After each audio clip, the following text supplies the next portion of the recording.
और जेल से ले आने वाला प्रभु यीशु मसीह की अति पवित्र नाम में सब पवित्र लोगों को वंदन देता हूँ। प्रभु की बड़ी दया है, प्रभु ने और भी एक ही दिन हमें ध्यान दिया, तो मैं प्रभु को बहुत धन्यवाद करता हूँ, क्योंकि प्रभु का वचन ध्यान करते हुए प्रभु की उपस्थिति में रहना कितना अच्छी बात है। जो व्यक्ति को प्रभु का वचन अच्छा लगता है वो जरूर प्रभु का चुना हुआ व्यक्ति है, क्योंकि आज बहुत लोगों को प्रभु का वचन सुनने के लिए, जानने के लिए, मानने के लिए तैयारी नहीं। तो प्रभु का अनुग्रह है, आपको प्रभु ने ये भूख और प्यास दिया, प्रभु की ओर से मिला हुआ ये कार्य है, तो प्रभु का धन्यवाद देता है। कल मैं आपको बताया था, आज से हम लोग अपने प्राण के उद्धार का बारे में सीखने के लिए जा रहे हैं। तो हमारा प्राण का उद्धार कैसे होगा, ये रहेगा आज का नहीं, सिर्फ आने वाला दिनों में भी हमारा ध्यान, हमारा प्राण का उद्धार। क्योंकि मानव, मैंने आपको इससे पहले भी कई बार बताया, हमारा आत्मा का उद्धार एक क्षण में हुआ। वो जब भी विश्वास किया तब हमें अपना आत्मा का उद्धार मिल गया, बोलेगा तो हमें पाप क्षमा मिल गया या हमको नया जन्म मिल गया। परंतु हमारा प्राण का उद्धार एक लंबा प्रोसीजर है। उसके लिए जब से हम मानव उद्धार पाया या नया जन्म पाया, तब से लेकर के जब तक हम दुनिया से मृत्यु की तरह अलग नहीं होता या प्रभु का आगमन नहीं होता, तब तक चलने वाला एक कार्य है। तो उसके लिए हमें ये बात मतलब जानना और उसका सच्चा अनुभव में आगे बढ़ना हर एक पवित्र लोगों के लिए बहुत ही जरूरी बात है। और आज से ये क्लास आप लोग बहुत ध्यानपूर्वक सुन करके अमल करने के लिए मैं नम्र विनती करता हूँ। तो आज का इस मतलब मेरा प्राण कैसा उद्धार पाएगा, इस विषय में आज से एक क्लास है। तो उसमें सबसे पहले अपन पढ़ना चाहेंगे याकूब का पत्री, उसका पहला अध्याय, उसका 21 से 23 तक का वचन। याकूब का किताब, उसका पहला अध्याय, उसका 21 से 23 तक का वचन। इसलिए सारी मलिनता और बैर भाव की बढ़ती को दूर करके उस वचन को नम्रता से ग्रहण कर लो, जो हृदय में बोया गया और जो तुम्हारे प्राणों का उद्धार कर सकता है। परंतु वचन पर चलने वाले बनो, और केवल सुनने वाले ही नहीं जो अपने आप को धोखा देते हैं। क्योंकि जो कोई वचन का सुनने वाला हो और उस पर चलने वाला न हो, तो वो उस मनुष्य के समान है जो अपना स्वाभाविक मुख दर्पण में देखता है। देखिए, बहुत गहरा बात है यहाँ पर। कई किताबों में आया हुआ परिभाषा का एक गिनती, उसका वापस एक बार उसका 21 वचन पढ़ेंगे। इसलिए सारी मलिनता और बैर भाव की बढ़ती को दूर करके उस वचन को नम्रता से ग्रहण कर लो, जो हृदय में बोया गया और तुम्हारे प्राणों का उद्धार कर सकता है। मतलब हिंदी में प्राण लिखा है ना, हाँ, मतलब मलयालम में उसको आत्मा लिखा है। आत्मा, कोई परिभाषा में आत्मा लिखा, आत्मा नहीं प्राण है, प्राण का उद्धार कर सकता है। इसका मतलब क्या है कि यहाँ पर का सबसे श्रेष्ठ बात, जो भी वचन हमारे पास आता है उस वचन को नम्रता से ग्रहण करना है। हमारा हृदय में बोया जाने वाला ये वचन है। ये वचन कहाँ जाता है? हृदय में। आपको मालूम है, मनुष्य का हृदय हमारा सबसे इम्पोर्टेंट भाग है। हमारा हृदय में बोया जाने वाला वचन आज बहुत पवित्र लोगों का एक बहुत बड़ा घटी, वचन उनका हृदय में नहीं रहता। वचन उनका हृदय में रहना प्रिय, वचन हमारा हृदय में से किसी प्रकार भी लूटा नहीं जाना या हृदय से निकलने नहीं देना। आपको मालूम है, बीज बोने वालों का मतलब दृष्टांत बताने के समय में लूका 8 अध्याय का 12 वचन में, मतलब कई वचन में अलग अलग रीति में है, तो लूका 8:12 में इतना स्पष्ट रीति में लिखा है। लूका 8:12 में, मार्ग के किनारे के वे हैं जिन्होंने सुना, तब शैतान आकर उनके मन में से वचन उठा ले जाता है। उनकी मन, यहाँ पर मन लिखा, लेकिन हृदय की बात है, उनका हृदय से निकाल कर ले गया। अगर वो मरकोस का सुसमाचार 4 अध्याय, उसका 15 वचन पढ़ेगा। मैं आपको ये वचनों को क्यों पढ़ देता है, आपको शब्द क्लियर मिलने के लिए। जो मार्ग के किनारे किए हैं, जहाँ वचन बोया जाता है, वे ये है कि जब उन्होंने सुना तो शैतान तुरंत आकर वचन को उनमें से बोया गया ताप उठा ले जाता है। हाँ, मतलब उसमें भी हृदय नहीं आया, किसी किसी परिभाषा में वहाँ पर हृदय आया है। तो मैं आपको बताना चाहता हूँ, मतलब शैतान आकर क्या करता, वजन को उड़ा लेकर जाता। बोले का मतलब ये वजन आपका हृदय में ना रहे। प्रियो, प्रभु का वजन हमारा हृदय में रहना चाहिए। पवित्र जन का हृदय, मतलब आपको मालूम है प्रभु ने हमको जो नया जन्म दिया है उस समय में हमें एक मांसमय हृदय दिया, मांसमय हृदय दिया। बहुत अनोखा बात है। हमारा हृदय पहले कैसे था, कठोर हृदय था। हमारा हृदय पाप की चल में कठोर हो गया था। यहेजकेल उसका 36 अध्याय उसका 26 वचन में लिखा है, मैं तुमको नया मन दूंगा अमर मन लिखा, लेकिन हृदय मैं तुम्हें नया हृदय दूंगा और तुम्हारे भीतर नई आत्मा उत्पन्न करूंगा और तुम्हारे देह में से पत्थर का हृदय निकाल देखा, कर, पत्थर का हृदय निकाल कर, देखा यहाँ पर क्लियर आया, पत्थर का हृदय निकाल कर तुमको मांस में हृदय दूंगा। देखो प्रियो, आज बहुत लोग ये वचन सुनता है, सुनने के टाइम पर उनको बहुत अच्छा लगता है, परंतु उनका हृदय में नहीं आता। हृदय में पत्थर का हृदय, पत्थर का हृदय में, इसलिए पत्थर के ऊपर गिरा हुआ वो मतलब थोड़ा भी समस्या आ गया तो वो काम में नहीं आता, वो सब भूल जाता। प्रभु ने बीज बोने वाला दृष्टांत तो बहुत गहरा दृष्टांत है प्रियो। आज भी प्रभु का वचन सुनने वालों में ये 4 अनुभव का लोग है ना, क्योंकि कुछ सड़क पर गिरा, कुछ पत्थर के ऊपर गिरा, कुछ झाड़ियों के बीच में गिरा और कुछ अच्छा जमीन पर गिरा। आज हम प्रभु का वचन जब सुनता है, ये वचन हमारे जीवन में एक ऐसा अनुभव में लाता है, ये बात को हमें ध्यान से समझना चाहिए। हर एक पवित्र लोगों को मैं आपको बताना चाहता हूँ, आज प्रभु का वचन आपका दिल में प्रभु लिख पा रहा है क्या? ये वचन को हृदय में लिखना। आपको मालूम है, जब हम दुनिया की बात, दुनिया का कोई कथा कहानी सुनाएगा ना, कई साल में भी लोग भूलता नहीं, क्योंकि उनका हृदय में रहता। क्योंकि दुनियादारी की बातों को हृदय में लिखने के लिए वो तैयार है, और तो उनके हृदय में प्रभु का वचन को कोई स्थान नहीं। प्रभु का वचन आता है तो वो हृदय में नहीं रुक पाता। जबकि 2 कुरिन्थी उसका 3 अध्याय का 3 वचन में हम मसीह की पत्र करके प्रकट होना है तो हमारे हृदय की पटरी पर ये वचन लिखा होना चाहिए, तभी लोग पढ़ पाएगा, तभी हमारे जीवन में दिख पाएगा। 2 कुरिन्थी उसका 3 ये प्रकट है कि तुम मसीह की पत्री हो, जिसको हमने सेवकों के समान लिखा, और जो शाही से नहीं परंतु जीवित परमेश्वर की आत्मा से पत्थर की पटरी पर नहीं परंतु हृदय की मांस रूपी पटरी पर लिखा है। देखा, हृदय की मांस रूपी पटरी, ये नया जन्म पाया हुआ हरेक लोगों को मिला हुआ एक हृदय की अवस्था है प्रियो, एक हृदय की अवस्था है।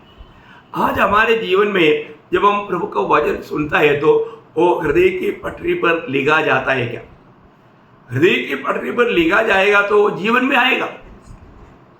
जो हृदय से निकलता वो मुंह से आता है ना। हमारा हृदय से हरेक बातों का कंट्रोल होता। इसलिए सबसे बड़ी बात है, हम प्रभु में आने के बाद में प्रभु का वचन को कितना महत्व है ये जानना। आज बहुत लोग प्रभु का वचन सुनते हैं परंतु उनका हृदय में वो नहीं रुकता है ना। विरोधी को अभी भी जीवन में मतलब आने जाने के लिए अवसर दिया हुआ है। उनके जीवन एक सच्चा पवित्र जीवन बिताने के लिए उनको उत्साह नहीं। प्रभु में आने के बाद में प्रभु के वचन जिस रीति में हम अनुभव में लाता है उसके ऊपर हमारा मतलब प्राण का उद्धार है, ये बात कभी नहीं भूलना। तो प्रभु का वचन को नम्रता से ग्रहण करो। किस लिए? हमारा प्राण का उद्धार के लिए वचन को नम्रता से ग्रहण करना। प्रभु का वचन को ग्रहण करना मीन्स प्रभु का वचन को अपने जीवन में उतारना, हमारा जीवन में अनुभव में लाना है ना। प्रभु का वचन प्रभु ने हमें क्यों दिया प्रियो है? जब 119 का 4 वचन में लिखा है प्रभु ने प्रभु का वचन क्यों दिया?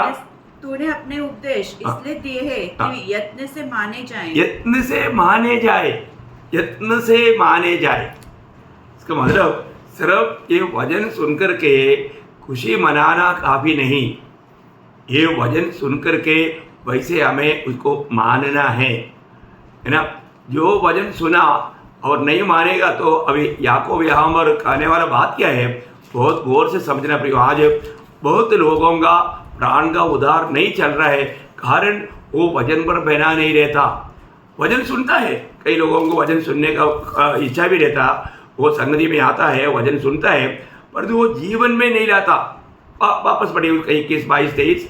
इसलिए सारी मलिनता और बैरभाव की बढ़ती को दूर करके, देखा इसका मतलब दूर करना है सारी मलिनता और बैरभाव।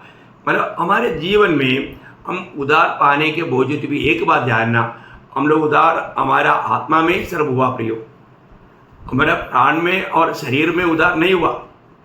हमारे शरीर में भाव रहता, ये शरीर हमारा प्राण में भी भाव का स्वभाव रहता। तो सबसे बड़ी बात, पुराना मनुष्यत्व का प्रकृति, उसका स्वभाव पूरा आपका प्राण में है, उसका रहने का स्थान है वो प्राण। इसलिए हमारे जीवन से जब वचन जैसा हम सुनते जाएगा, वचन हमको सुनने के समय में हमारे में आया वो पवित्र आत्मा, उसका भाव का गौरव, मतलब हमारे में कितनी प्रकार की गलतियां हैं, कमजोरी है, वो बात प्रकट करता। तुरंत हमें दूर करना, रोज हमें दूर करना है प्रियो। प्रभु का वचन जब भी आएगा तो वचन सुनने वालों को मानने का दिल है तो वो जरूर अपने जीवन का कमियों को दूर करते जाएगा। रोज हमें दूर करने का जरूरत है, अगर नहीं है तो हमारा प्राण का उद्धार में हम बढ़ नहीं सकता।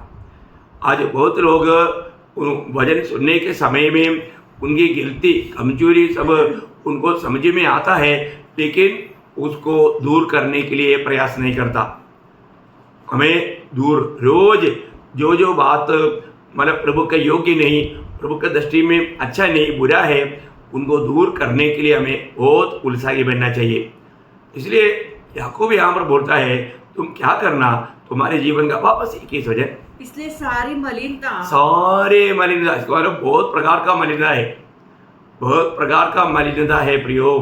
हमारे जीवन में हमें अशुद्ध करने वाला मतलब गंदा स्वभाव जो प्रभु के योग्य नहीं, वो बात अगर पहला पत्रोस उसका 2 अध्याय का पहला वचन पढ़ेगा तो वहाँ पर भी यही बात पत्रोस भी कहता है, आपको वो दूर करने वाला गुणों के बारे में वहाँ पर एक 5 बात का कास उड़ा कर कहा है। हाँ, इसलिए सब प्रकार का बैरभाव, देखो वो मलिनता का स्वभाव में सब प्रकार का बैरभाव, आप देखना सब प्रकार, वो बात हर एक शब्द में जोड़ना, वहाँ पर बजाय हुआ सब प्रकार का बैरभाव। उन्होंने कई प्रकार का बैर रहता है ना।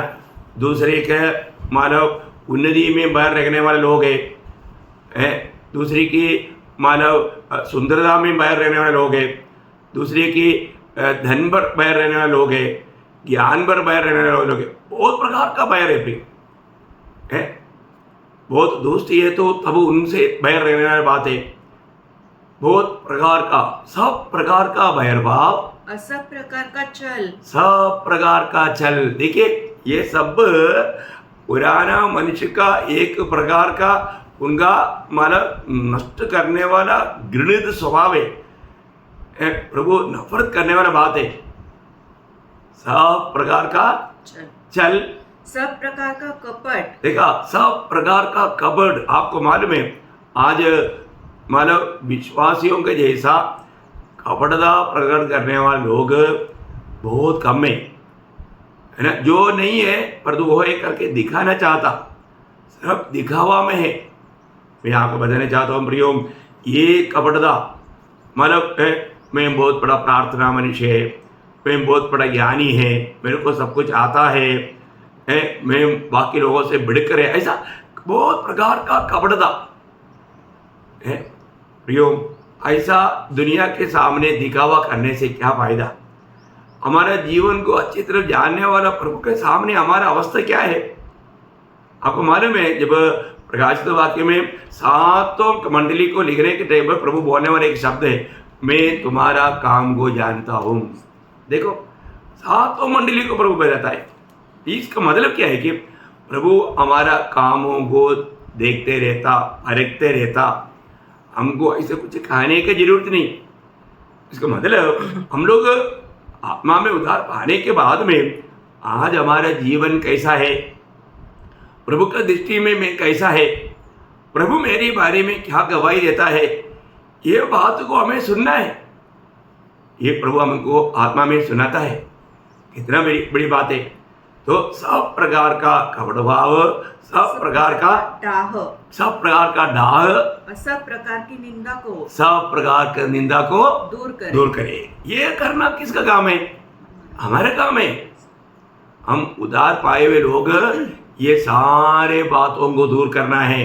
ये दूर करके फिर क्या करना, उसका दूसरा वचन पत्रोस दूसरा अध्याय का दूसरा वचन, नए जन्मे हुए बच्चों के समान निर्मल आत्मिक दूध की लालसा करो। देखा ताकि उसके द्वारा उद्धार पाने के लिए बढ़ते जाओ। देखा, उसके द्वारा उद्धार पाने के लिए बढ़ते जाओ। वाह वाह वाह वाह, कितना साफ बात है।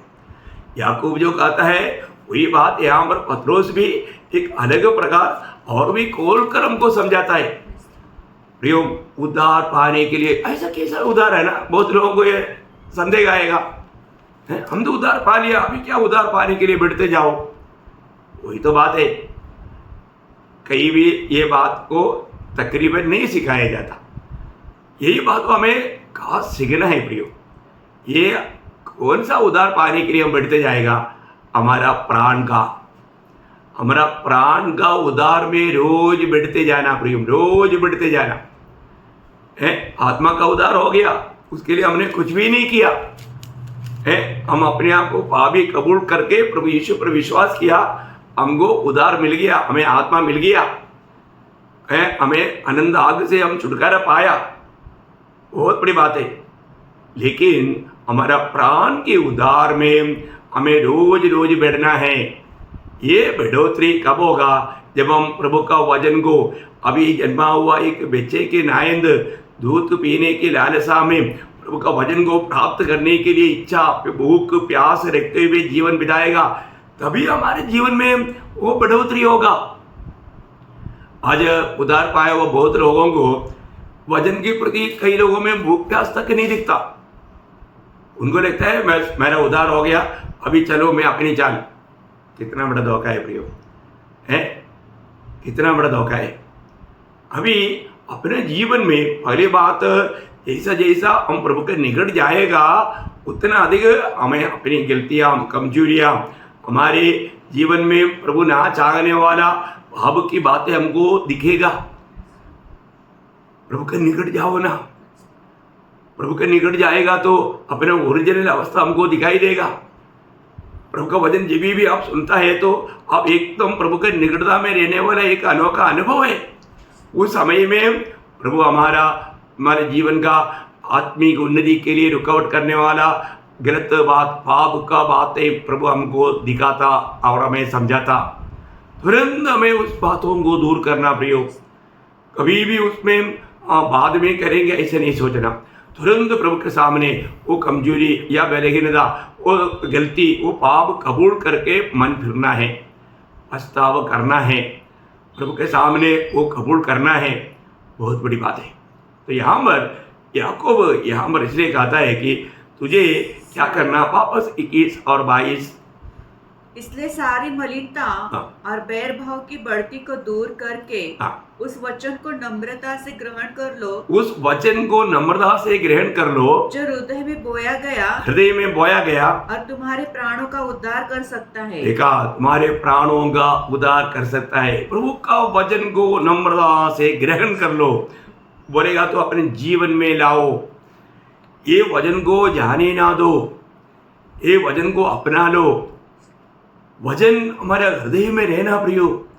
आज बहुत लोगों का जीवन में प्रभु का वचन नहीं, उनका हृदय में वचन नहीं।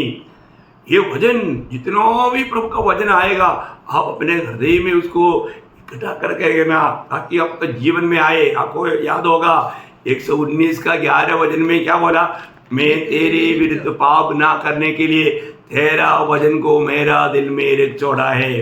एक सच्चा भक्त को ऐसा वचन कभी भूलना नहीं प्रियो। प्रभु का वचन यदि हमारा दिल में नहीं रहेगा फिर वहां पर पाप रहेगा और पाप हमें आत्मीय जीवन की बढ़ोतरी में रुकावट लाएगा। कितना शक्ति चेतावनी है। इवन कोलोसियों 3:15 में लिखा है मसीह की वचन बहुतायत से तुम्हारा दिल में बसने दो। मसीह का वचन बहुतायत से तुम्हारा दिल में हृदय में बसने दो। प्रियो, प्रभु का वचन बहुतायत से हमारे हृदय में रहना, ये वचन हमेशा दिन रात उसको मनन करना, उस पर चलना। क्योंकि प्रभु 119 का 105 वचन आपको सबको याद है, तेरा वचन मेरा पाप के लिए दीपक, मेरा मार्ग के लिए उजियाला है। कितना बड़ी बात है। आप सोचिए प्रियो, ये वचन को ठीक से जानना, ये वचन को ठीक से मानना। जब तक ये वचन सुनकर के ऐसा नहीं करता, याकूब बोलता है वो व्यक्ति क्या करता, अपने आप को धोखा देता।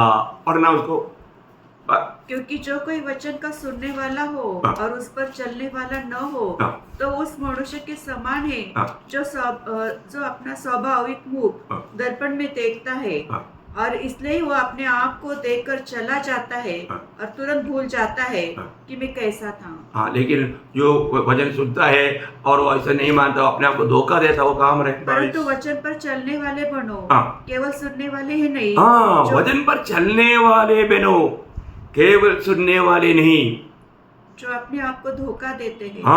देखो बहुत खास बात है प्रियो। आपको प्रभु का वचन सुनाया जाता, प्रभु का वचन आपको समझाया जाता, परंतु अगर आप उस वचन को सुन करके उसको अमल नहीं करता है तो आप अपने आप को धोखा देता। वो ये कितना दुखदायक बात है। हमारे जीवन में हमको जो भी प्रभु का वचन आएगा, उस समय में वो वचन हमारा गलती हमको दिखाता है तो तुरंत हमें उस वचन को कबूल करना चाहिए, उस वचन को हमें मानना चाहिए। जो अगर वचन नहीं मानेगा वो अपने आप को धोखा देता। कितना भयंकर बात है। मैं आपको बताना चाहता हूँ, आज जीवन में बहुत से लोग ये प्रभु का वचन सुनते हैं परंतु उस वचन पर चलते नहीं, उस वचन में बना नहीं रहता, वो अपने आप को धोखा देता। वो उस मूर्ख मनुष्य के समान है जिन्होंने रथ पर अपना घर बनाया। प्रियो, वचन सुनाया जाने के बाद में हम वचन मानने में कहाँ पर उलझाई है, ये बात हमें परखना बहुत जरूरी बात है। प्रभु यीशु मसीह ने पहाड़ी उपदेश बोलेगा तो मत्ती 5, 6, 7 अध्याय पढ़ने के बाद में आखिर में उसको कंक्लूजन करने के टाइम पर वो कंक्लूजन करके क्या बोला आपको मालूम है? मत्ती 7 अध्याय का 24 से 27 तक का वचन। इसलिए जो कोई मेरी ये बातें सुनकर उन्हें मानता है वह उस बुद्धिमान मनुष्य के समान ठहरेगा जिसने अपना घर चट्टान पर बनाया। देखा, जो वचन सुन करके मानता है, प्रभु बोलता है वो बुद्धिमान है, उसने अपनी घर चट्टान पर बनाया और मेह बरसा और बाढ़ें आई और आंधियां चली और उस घर से टकराई, फिर भी वह नहीं गिरा। देखा, ये जीवन में होने वाला कोई भी प्रतिकूल में कैसा भी चारों तरफ से प्रतिकूल आने दो, तो आप नहीं गिरेगा, आप नहीं डगमगाएगा, आप बना रहेगा, आप पार हो जाएगा, आप विजयी बनेगा। कौन? जो प्रभु का वचन सुनकर मानता है। परंतु जो वचन सुना नहीं माना, उनके बारे में प्रभु ने अभी यहाँ पर क्या बोला सुनो।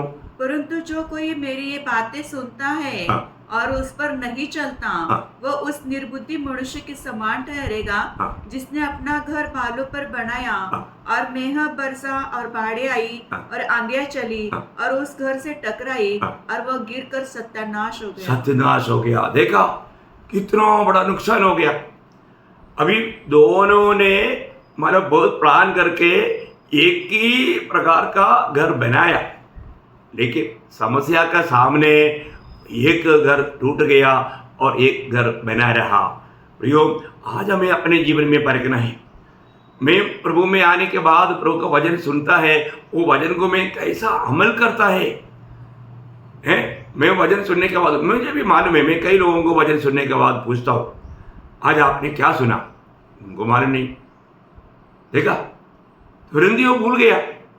प्रभु ने हमें क्यों वचन सुनाया? प्रभु का वचन सुनकर मानने के लिए। पर तो वो थोड़ी देर में ही भूल गया तो फिर अमल क्या करेगा?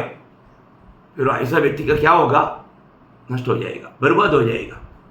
प्रियो, हमें रोज हमारा प्राण के उद्धार में बढ़ने के लिए प्रभु का वचन को नम्रता से ग्रहण करना है। आज मैं प्रभु के द्वारा आने वाला वचनों को मैं जीवन में लाता है क्या, ग्रहण करता है क्या? जितने जब प्रेरितों दूसरा अध्याय का 41 वचन में पढ़ता है, जितने लोगों ने वचन ग्रहण किया उन्होंने बपतिस्मा लिया। देखा, उन्होंने वचन ग्रहण किया, प्रभु को स्वीकारा, वचन को ग्रहण किया तो उन्होंने एक्शन लिया, बपतिस्मा लिया। उसी प्रकार आपने वचन ग्रहण किया है क्या? वचन ग्रहण किया है तो आपके जीवन में कार्य होगा। परंतु आप वचन ग्रहण नहीं करता तो वहां पर कुछ भी काम प्रकट में नहीं आएगा। देही के उद्धार में बहुत बड़ी बात, कामों में वो बात प्रकट हो जाएगा। मैं प्रभु को बहुत धन्यवाद देता हूँ। प्रियो, प्रभु का वचन जो हमें कहता है वो हमें मानना है। मानने का अर्थ हम प्रभु के लिए जिस भले कामों के लिए सृजा गया वो भले कामों में बढ़ने वाला अनुभव हमारा हो जाएगा। तो इसलिए बहुत बड़ी बात है। अभी प्राण का उद्धार का शुरुआत कर रहा हूँ, परंतु बहुत गहराई में जाना है। हम लोग इस विषय को बहुत गहराई से जानना है तो मैं आपको बहुत धीरे से बताऊंगा और वो सब बात वचन के द्वारा आपको समझाना है। कभी भी आपको कुछ संदेह आएगा तो जरूर आप पूछना। मैं प्रभु को बहुत धन्यवाद देता हूँ। आप पाया हुआ वचनों को, सुना हुआ वचनों को थामा रहना प्रियो, जाने नहीं देना, उस वचन पर बना रहना, वो वचन को मानना, प्रभु की दृष्टि में बुद्धिमान बनना है। उस दिन प्रभु से हम वो पुकार सुन पाए भले और विश्वासी योग्य। ऐसा विजयी जीवन बिताते हुए प्रभु का आगमन की बात जो होते रहने के लिए प्रभु वचन सुनने वाला आप सब पर अनुग्रह दे। प्रभु को महिमा मिले। आमीन।